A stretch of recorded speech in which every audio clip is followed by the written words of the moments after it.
생각의 차이가 결과의 차이를 만든다 라는 제목으로 함께 말씀을 나누겠습니다. 2013년 말에 변호인이라는 영화가 개봉했었습니다. 1987년 불임 사건, 경찰이 많은 사람들을 국가보안법과 많은 죄목을 들어서 그냥 잡아갑니다.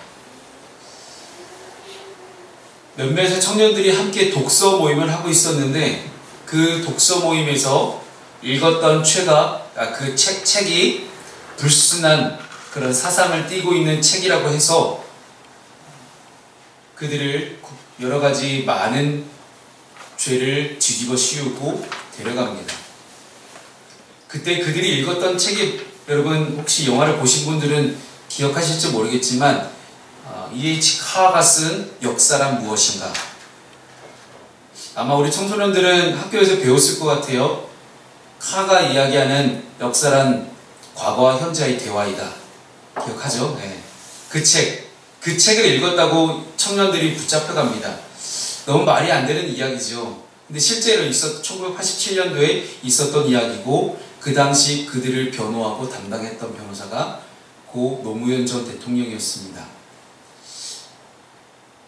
죄를 안 지었는데 억울하게 죄를 지었다라고 판명받는다면 여러분 기분이 어떨까요? 내가 안 했어요. 내가 안 했는데 내가 한 것처럼 이미 모든 게 다 짜여져 있어요. 얼마나 여러분 기분이 참 참담하고 억울하고, 근데 이 억울한 것을 갖다가 아무리 이야기를 해도 사람들은 전혀 듣질 않아요. 그리고 이미 모든 시나리오는 다 짜져 있는 상태에서 2달 동안 그 청년들은 거꾸로 매달려서 고문을 받고 발톱이 썩어가는 그런 고문을 당하면서 결국 2달 만에 항복하고 거짓 진술서에 자신들이 국가를 전복하는 음모를 꾀했다라는 그런 거짓 진술서를 쓰고 감옥에 갇힙니다. 억울하게 유죄로 판명받은 그들의 심정, 여러분 느껴질지 모르겠지만 아마도 여러분이 인생을 살아가면서 많은 억울한 점들을 느꼈을 것입니다. 인생을 살아가면서 억울한 일을 한 번도 안 겪은 사람이 있을까요? 그런데 반대로 진짜 여러분의 죄가 있는데, 만약 반대로 죄가 있는데 무죄로 판결이 난다면 여러분들은 어떠시겠습니까? 땡 잡았다. 내가 이 잘못한 게 있어서 이걸 내가 처벌받아야 되는데, 처벌을 안 받는, 여러분 그런 상황이 벌어지면 여러분 과연 어떻겠습니까? 오늘 본문은 우리에게 그렇게 이야기하고 있습니다. 네가 죄가 있는데 네 죄를 없는 걸로 해주겠다. 그것이 바로 로마서 8장이 우리에게 가르쳐주는 내용입니다. 이 로마서는 바울 사도가 고린도에 있을 때의 로마 교회를 향해 쓴 편지입니다. 로마 교회는 처음에는 유대인들로 구성이 되었지만 주후 49년 정도에 로마 황제가 유대인의 추방령을 내립니다. 그리고 많은 유대인들이 로마로부터 추방을 당하고 그 로마 교회는 많은 이방인들로 채워지기 시작합니다. 수많은 이방인들이 와서 교회를 이제 하기 시작했는데, 시간이 지난 후에 유대인들이 조금씩 다시 로마 교회로 들어옵니다. 그리고 많은 문제들이 생겨나기 시작합니다. 즉 율법을 지키는 유대인들, 그리고 반대로 율법의 제한에 얽매이지 않고 살아가는 이방인 사이에서 적지 않을 갈등이 생겨나기 시작한 것입니다. 예를 들면 율법은 죄와 관련해서 어떠한 역할을 하는가라는 그런 내용들입니다. 그리고 아브라함은 모든 유대인과 모든 이방인, 모든 사람의 조상이 될 수 있는가 하는 그런 문제들입니다. 결론적으로 말하자면 바울은 계속해서 유대인이나 이방인들 관계없이 그리스도 예수 안에서는 정죄함이 없다라고 그렇게 선포하고 있습니다. 그래서 로마서 3장 10절은 의인은 없나니 하나도 없다라고 이야기를 하고, 3장 20절은 율법 행위로는 의롭다 하심을 얻을 육체가 하나도 없다, 율법으로는 죄를 깨닫는 것이다 라고 이야기를 하며, 로마 3장 23절은 결론적으로 모든 사람이 죄를 범하였으니 하나님의 영광에 이르지 못한다라고 이야기합니다. 오직 그리스도 예수 안에 있으면 정죄함을 받지 않는다라고 바울은 계속해서 로마서에서 이야기하는 것입니다. 죄가 있어요. 죄가 있는데 그 죄인이 예수 안에 있으면 죄인으로 여겨지지 않는다라는 겁니다. 그것이 로마서가 성경이 우리에게 가르쳐주고 있는 예수께서 이 땅에 오신 목적입니다. 죄가 있으나 예수 안에 있기만 하면 죄가 없다고 판명이 나는 그런 놀라운 영적인 비밀이 성경 가운데 숨어져 있는 것입니다. 그래서 우리가 죄와 사망의 법 안에 갇혀있을 때는 늘 끊임없이 죄인으로 낙인이 찍히지만 생명이 성령의 법에 안에 있게 되면 우리의 인생은 분명히 달라질 수 있을 것이라고 하는 것이 오늘 본문이 우리에게 가르쳐주는 중요한 교훈입니다. 그래서 오늘 본문을 통해서 우리가 어떻게 생각을 하며 살아갈 수 있을 것인가? 그럼 나는 죄인으로 살아가지 않고 생명의 성령의 법 안에서 정말로 하나님의 사람답게 그리스도의 사람답게 살아가는 것이 과연 어떤 것인지 함께 살펴보도록 하겠습니다. 우리가 죄와 사망의 법에서 벗어나기 위해서는 예수 그리스도 안에 있는 것이 중요합니다. 우리 8장 1절 말씀을 함께 읽겠습니다. 시작.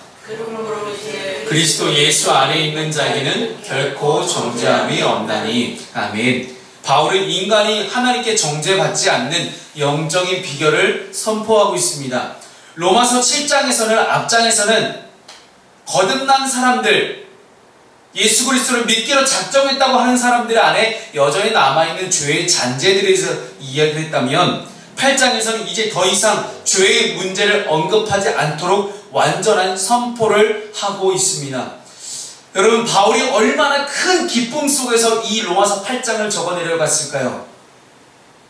율법을 온전히 지키기를 원하지만 율법을 다 지키고 싶지만 부족하고 불가능한 자신의 처지를 고백합니다.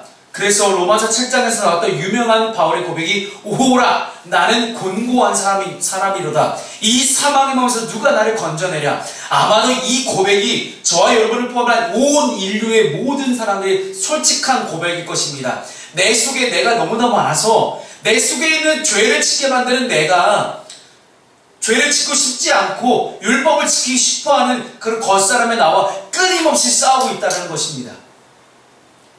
그 내면의 갈등을 가지고 그는 오라 나는 공고한 사람이로다. 이 사망의 몸에서 누가 나를 건져내랴 라고 그는 그렇게 이야기합니다.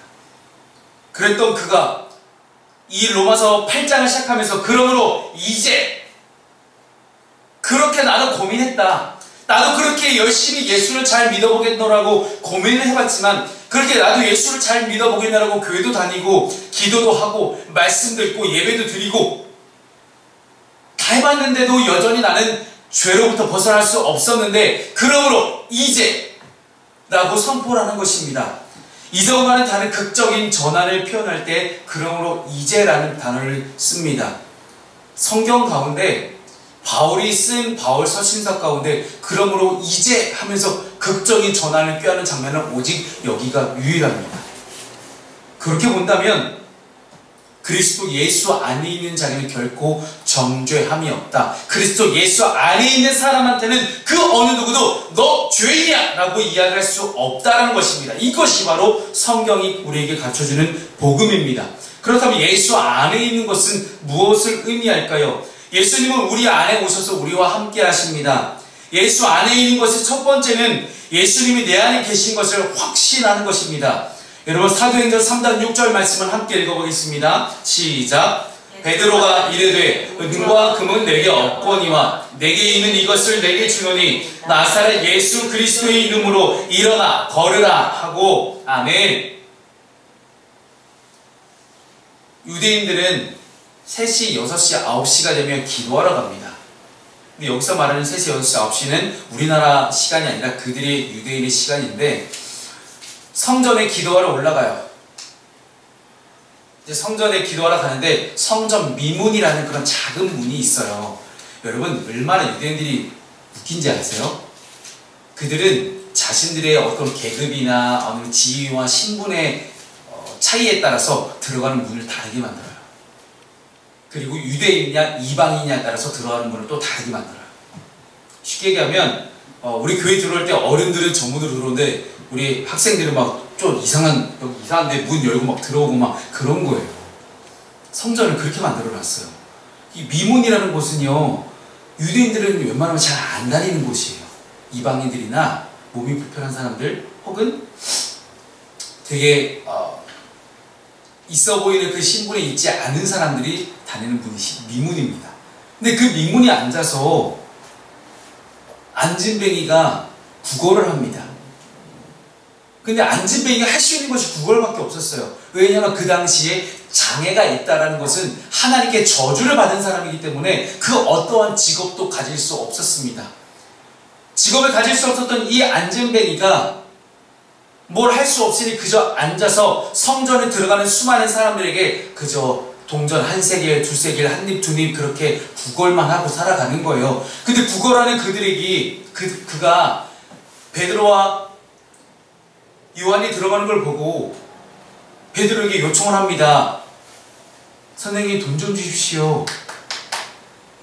구걸을 한 거죠. 그랬더니 베드로가 그렇게 고백합니다. 은과 금은 내게 없거니와 내게 있는 이것을 내게 주노니. 무엇을 줍니까? 나사렛 예수 그리스도. 베드로는 예수를 만나고 변화된 사람이에요. 베드로는 예수를 만나고 구원받은 사람이에요. 베드로에게 예수님은 그리스도예요. 그리스도, 즉 구원자입니다.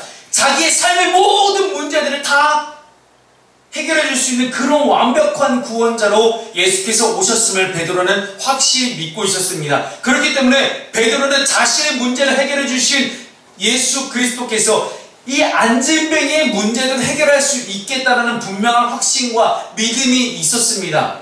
여러분, 어떤 문제라도 여러분 주님이라면 해결할 수 있다는 믿음을 갖고 계십니까? 여러분, 그것이 바로 우리와 함께 계시는 예수님에 대한 확신입니다. 내 안에 예수께서 계신 것을 어떻게 알 수 있냐고요? 나의 모든 것들이, 나의 모든 문제와 나의 모든 축복과 나의 모든 은혜의 모든 것들이 다 예수께만 달려있음을 믿는 것, 이것이 바로 예수께서 내 안에 계신 것을 믿는 것입니다. 여러분, 끝까지 우리가 우리의 힘으로 뭔가를 해보려고 해요. 만약 우리의 힘으로 뭔가를 해보려고 했다면 베드로 아마 자기 수중에 있는 동전 한 입이라도 이 사람에게 줬겠죠. 그런데 베드로는 알고 있었습니다. 영적으로 알고 있었어요. 지금 이 안진뱅이에 필요한 것을 동전 한 입이 아니라 동전 한 입을 주면 안진뱅이에서 절대 평생 벗어날 수 없어요. 한 입을 주면 동전 한 입 가지고 계속 평생 그는 죽을 때까지 그 성전 미문에 앉아서 구걸만 할 사람이에요. 그런데 그런 임시 방편적인 그러한 해결책이 아니라 완벽한 해결책을 베드로는 그 사람에게 주고 싶었던 것입니다. 그것이 바로 예수 그리스도였습니다. 내게 있는 이것, 바로 예수 그리스도입니다. 내 안에 있는 예수 그리스도가 너와 함께하면 너의 문제도 해결받을 수 있을 것이다 라는 분명 확신과 믿음 속에 그는 나사렛 예수 그리스도를 또한 이름에 힘입어서 그를 일어나 걸으라고 했더니 그가 그 즉시 일어나서 펄쩍펄쩍 뛰면서 하나님을 찬양합니다. 예수 그리스도를 만난 예수가 안에 있는 사람의 결과는 어떻습니까? 하나님을 찬양하는 사람으로 바뀌어집니다. 그 전까지는 그저 자신의 삶을 신세를 한탄하며 미문 앉아서 구걸만 하던 사람이 이제는 펄쩍펄쩍 뛰면서 하나님을 찬양하는 사람으로 바뀌어졌다는 거예요. 그때부터 그는 하나님을 찬양하며 하나님을 위해 살아가지 않겠습니까?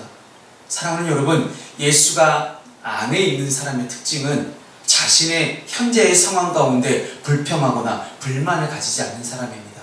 나의 모든 문제도 하나님께서, 예수께서 반드시 해결할 수 있음을 믿는 그를 예수를 그리스도로 믿는 사람입니다. 그 예수를 그리스도로 믿음으로 말미암아 하나님을 찬양하며 하나님을 위해 살아가는 사람, 그 사람이 바로 예수 안에 있는 사람이라 할 수 있을 것입니다. 베드로는 자신의 힘과 능력으로 안진뱅이를 고치지 않았습니다. 오직 베드로의 분명한 신앙 고백 위에 예수 그리스도의 능력이 나타났음을 우리는 알 수 있습니다. 나는 없다. 나에게 아무것도 없지만 내게 있는 이것, 나사렛 예수 그리스도. 이것이 베드로의 신앙 고백이며 오늘 저와 여러분의 신앙 고백이 되기를 바랍니다. 많은 이들이 예수님이 내 안에 계신 것의 증거를 마음의 생각과 혹은 평안과 사랑과 은혜라고 착각합니다. 그러나 문제는 아무리 충만한 그리스도인이라 할지라도 항상 그런 상태를 유지할 수가 없다라는 것입니다. 그래서 우리는 무엇보다 예수님의 임재에 대한 분명한 기준이 필요합니다. 예수님의 임재에 대한 분명한 기준은요, 예수님을 첫 번째, 예수님을 구세주와 주님으로 믿는 것입니다. 예수께서 나를 구원하신 분이며 나의 진짜 주인임을 믿는 겁니다. 두 번째, 예수님만 바라보고 행동하는 것입니다. 무엇을 말하든지 무엇을 행동하든지 우리가 어떤 행동을 하든지 그 가운데서 예수처럼 생각하고 예수처럼 말하고 예수처럼 행동할 수 있는 그런 것, 그것이 바로 예수께서 내 안에 계신 분명한 기준입니다. 세 번째, 예수께서 내 안에 계신 분명한 기준은요, 위로는 하나님을 사랑하고 아래로는 이웃을 내 몸과 같이 사랑하는 것, 그렇게 사랑의 실천을 하며 살아가는 것, 이것이 바로 예수께서 내 안에 계신 분명한 임재의 기준입니다. 자신의 노력으로, 자신의 행함으로, 율법으로도 안 되는 것이 그리스도 예수 안에서는 가능해집니다. 이것이 바로 복음의 진수입니다. 그래서 여러분, 복음은 힘 빼기입니다. 힘을 빼는 거예요. 힘을 빼는 내 능력을 빼고 내 힘을 빼고 내 행함을 빼가는 것, 그것이 바로 복음입니다. 그리스도 예수 안에 있는 자에게는 결코 정죄함이 없다라고 성경은 우리에게 가르쳐주고 있습니다. 그 근거는 예수 안에 있는 자입니다. 바울의 서신 가운데 그리스도 예수 안에, 그리스도 안에라는 표현이 119번 등장합니다. 즉 바울은 자신이 그리스도 예수 안에 있었기 때문에 그리스도 예수 안에서 주어지는 생명과 평안과 사랑이 어떤 것인지 분명히 알았습니다. 사랑하는 여러분, 여러분이 어떤 어려움이 있습니까? 어떤 정죄감이 있습니까? 어떤 죄책감이 있습니까? 그 모든 것부터 벗어날 수 있는 유일한 방법은 예수 그리스도 안에 있는 것입니다. 두 번째, 우리가 예수 그리스도 안에서 정죄함이 없어지게 되면 진정한 자유를 얻게 됩니다. 오늘 본문 2절 말씀을 함께 읽겠습니다. 시작. 이는 그리스도 예수 안에 있는 생명의 성령의 법이 죄와 사망의 법에서 너를 해방하였음이니라. 아멘. 이전에는 죄와 사망의 법의 지배를 받았으니 이제는 생명의 성령의 법의 지배를 받게 됩니다. 여러분, 법이라는 것은 지배력이 있습니다. 강제력이 있어요. 법을 어기면 법이 정해놓은 처벌을 받아야 됩니다. 그런데 예수 그리스도께서 이 땅에 육신의 몸을 입고 오셔서 육신의 죄를 정죄하셨습니다. 즉 육신의 죄를 없이 하셨습니다. 즉 예수 그리스도께서 율법의 요구를 대신 이루어 주신 것입니다. 율법의 요구는 단 한 가지입니다. 율법을 지키지 않았어? 죽음. 율법을 지키지 않으면 죽음이라는 거예요. 그 죄의 삭은 사망이다. 즉 율법을 지키지 않은 사람에게는 사망만이 있을 뿐이다. 근데 그 사망을 어찌할 수 없으니, 내가 죽을 수 없으니 나의 죄를 흠없는 어린 양에게 전가시켜서 그 어린 양을 죽임으로 인해서 내가 살아나는 것입니다. 그것이 죄가 깨끗이 해결되는 방법인데, 그 모든 율법의 요구를 예수께서 한 번에 이루어주신 것입니다. 그러므로 이제는 우리는 율법의 요구를 따르지 않고 생명의 성령의 법을 따르는 그런 사람이 되었습니다. 생명의 성령의 법은 정죄가 아닙니다. 너 뭐 잘못했지? 라고 이야기하는 것이 아니라 사랑해주고 용서해주는 법이 바로 생명의 성령의 법입니다. 어찌 감히 우리가 구원받을 수 있겠어요? 어찌 감히 우리가 영원한 생명을 가지고 살아갈 수 있겠냐 말입니다. 우리가 지은 죄가 있는데, 우리가 늘 끊임없이 하나님부터 벗어나서 늘 우리의 인간의 욕심과 이기심과 기준을 가지고 살아가는데, 그것을 하나님 우리에게 죄다라고 이야기하시는데 그것부터 벗어나서 우리가 어떻게 살 수 있겠냐 말입니다.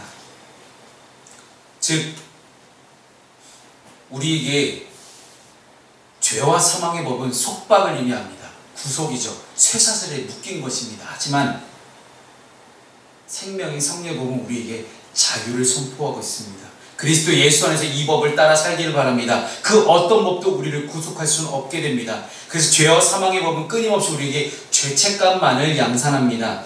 하지만 인간의 능력으로 도저히 지킬 수 없는 이 율법을 지키지 못할 때 하나님에 대한 죄책감만 우리에게 남겨놓는다는 것입니다. 근데 여러분, 613가지가 되는 이 율법을 인간의 능력을 어떻게 다 지켜요? 불가능하지 않습니까? 그렇다면 이 율법을 왜 만드셨을까요? 하나님은요, 율법을 만드실 때 하나님과 인간의 차이를 분명히 선을 그어 놓으셨습니다. 인간의 기본적인 욕망은 어떻습니까? 올라갑니다. 내 욕망, 내 명예, 내 욕심을 채우려고 나 스스로를 높이고 발베탑을 쌓아가고 수많은 마천루를 쌓아가면서 거기에 자신의 욕망과 이기심을 투영시킵니다. 근데 그렇게 올라간들 아무리 율법을 다 지켜보려고 그렇게 열심히 자신의 공적을 쌓아본들 그것이 다 지켜지냐 말입니다. 안 지켜지잖아요. 그렇게 열심히 율법을 지켜보려 노력했던 이 사도 바울, 완벽하게 지켰다고 생각했던 이 사도 바울에게 예수님은 찾아오셔서 율법을 지키는 것이 전부가 아님을 분명하게 이야기합니다. 인간의 능력으로는 도저히 지킬 수 없음을, 하나님과 인간의 차이를 분명하게 만들어 놓으십니다. 또한 정죄하고 용서하는 것이 모두 율법 안에서만 이루어지기 때문에 내가 죄를 지었어요? 그럼 죄를 지은 것이 용서를 받는 것도 율법 안에서만 이루어집니다. 그렇기 때문에 그들에게 사랑과 희생과 용서란 없습니다. 모든 것을 율법에 따라 판단하기 때문에 누가복음 7장에 나오는 500데나리온 받은 사람, 그 빚을 진 사람이 50데나리온 빚진 자를 용서해주지 않는 장면이 나옵니다. 누가복음 7장 41절 함께 읽어보겠습니다. 시작. 이르시되 빚지는 사람에게 빚진 사람이 있어 하나는 500데나리온을 졌고 하나는 50데나리온을 졌는데. 여러분 500데나리온과 50데나리온은 엄청난 차이죠. 그런데 500데나리온 이 엄청난 돈을 탕감해줬어요. 그런데도 불구하고 자기는 자기한테 50데나리온 빚진 사람을 용서해주지 않는 거예요.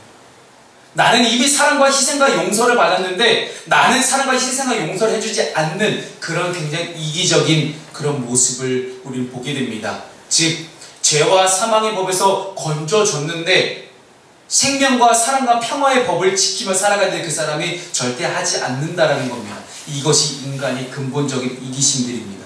생명의 성령의 법에 의해 지배를 받는 사람은 하나님의 사랑과 용서가 절대 멈추지 않습니다. 본인이 받은 사랑과 용서를 끊임없이 계속해서 다른 이들에게 흘려보냅니다. 성령의 흐름에 따라서 모든 사랑과 용서가 계속해서 흘러갈 수 있는 저와 여러분 되기를 주님 여러분 축원합니다. 마지막으로 세 번째, 생각의 차이가 결과의 차이를 만들어냅니다. 여러분, 그리스도 예수 안에서 우리는 육신의 생각으로부터 자유해졌습니다. 이제 육신의 법을, 육신으로 율법을 지키지 않아도 우리는 그거 하나 안 지켰다고 죄책감 속에서 어떡하지 그런 생각에서 벗어날 수 있다는 거예요. 영의 생각을 따르는 자가 되었습니다. 여러분, 다시 한번 말씀드리지만 영적인 세계의 중간지대는 없습니다. 내가 죄악 충만하든지 성령 충만하든지 둘 중에 하나입니다. 육신을 따르면 성령을 따를 수는 없다는 거예요. 서로 생각하는 것과 행동하는 것이 다르기 때문입니다. 오늘 본문 5절 말씀을 함께 읽어보겠습니다. 시작. 육신을 따르는 자는 육신의 일을, 영을 따르는 자는 영의 일을 생각하나니. 아멘. 육신을 따르는 자가 성령을 따를 수도 있는데 따르지 않은 것이 아니에요. 무슨 이야기냐면 육신을 따르는 자는 성령을 따르는 게 불가능하다는 거예요. 육신을 따라가는 사람이 충분히 성령을 따라갈 수 있는데 본인이 안 했다? 이게 아니라는 겁니다. 못하는 거야. 안 하는 게 아니라 못하는 겁니다. 육신을 따르는 자는 절대로 성령을 따라갈 수가 없는 것입니다. 육신의 소욕과 안목의 정욕과 이생의 자랑, 이런 것들을 따라가는 사람이 어떻게 성령을 따라갑니까? 완전히 다른 세계인데요. 빛과 어둠이 함께할 수 없고 천국과 지옥이 함께할 수 없는 것처럼 육신의 일을 따라가는 사람은 절대로 성령의 일을 따라갈 수 없음을 성경은 우리에게 가르쳐주고 있습니다. 오늘 본문 7절 말씀을 한 번 더 읽어보시죠. 시작. 육신의 생각은 하나님과 원수가 되나니 이는 하나님의 법에 굴복하지 아니할 뿐 아니라 할 수도 없느니라. 고린도서 2장 18절 함께 있습니다. 시작. 육에 속한 사람은 하나님의 성령의 일들을 갖지 아니하나니 이는 그것들이 그에게는 어리석게 보이며 또 그는 그것들을 알 수도 없나니 그러한 일은 영적으로 분별되기 때문이라. 아멘. 영적으로만 분별되기 때문이기 때문에 알 수도 없다, 할 수도 없다. 왜 내 안에 영적인 일들이 일어나지 않느냐고요? 여러분은 육신 가운데 있기 때문입니다. 끊임없이 여러분들이 육신의 일을 따라가다 보면 절대로 우리는 하나님의 성령이 하시는 일들을 깨달을 수가 없다라는 거예요. 어떤 분들이 그런 이야기를 많이 합니다. 왜 저는 하나님을 느끼지 못할까요? 왜 저는 하나님을 이렇게 깊이 인격적으로 만나지 못할까요? 늘 끊임없이 육신의 일을 따라가기 때문입니다.